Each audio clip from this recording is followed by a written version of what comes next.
ಮಂಗಳೂರು ಲೋಕೋಪಯೋಗಿ ವಿಭಾಗದ ಮಂಗಳೂರು ಉತ್ತರ ವಿಧಾನಸಭಾ ಕ್ಷೇತ್ರದ ಅಡ್ಡೂರು ಗ್ರಾಮದ ಪೊಳಲಿ ಅಡ್ಡೂರು ಸೇತುವೆಯಲ್ಲಿ ವಾಹನ ಸಂಚಾರ ನಿಷೇಧಿಸಿದ್ದರಿಂದ ಸ್ಥಳೀಯ ಜನತೆಗೆ ಬಹುದೊಡ್ಡ ಸಮಸ್ಯೆಯಾಗಿದೆ. ಪೊಳಲಿ ಅಡ್ಡೂರು ಸಂಪರ್ಕ ಕಲ್ಪಿಸುವಂತಹ ಸೇತುವೆಯನ್ನು ಬಂದ್ ಮಾಡಿ ಇಂದಿಗೆ 25 ದಿನಗಳು ಕಳೆದವು.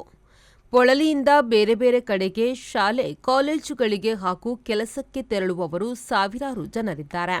ದಿನಕ್ಕೆ 35 ಖಾಸಗಿ ಬಸ್ಗಳು ಈ ಸೇತುವೆಯ ಮುಖಾಂತರ ಬಿಸಿ ರೋಡ್ನಿಂದಾಗಿ ಪೊಳಲಿಯಾಗಿ ಸಂಚರಿಸುತ್ತಿದ್ವು.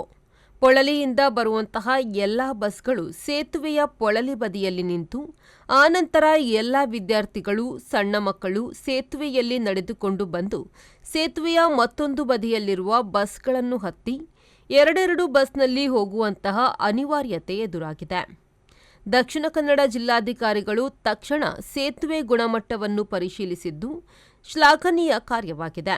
ಆದರೆ ಸೇತುವೆಯನ್ನು ಪರಿಶೀಲಿಸಿದ ನಂತರ ಯಾವುದೇ ವಾಹನವನ್ನು ಬಿಡದಿರುವುದು ದುರಾದೃಷ್ಟಕರ. ಶೀಘ್ರದಲ್ಲೇ ಜನಸಂಚಾರ ಹಾಗೂ ಸೇತುವೆ ನಿರ್ಮಿಸುವಂತಹ ಕೆಲಸವನ್ನು ಮಾಡಲಿ ಎಂದು ಸ್ಥಳೀಯರು ಒತ್ತಾಯಿಸಿದ್ದಾರೆ. ಬ್ಯೂರೋ ರಿಪೋರ್ಟ್, ವಿ4 ನ್ಯೂಸ್, ಪೊಳಲಿ.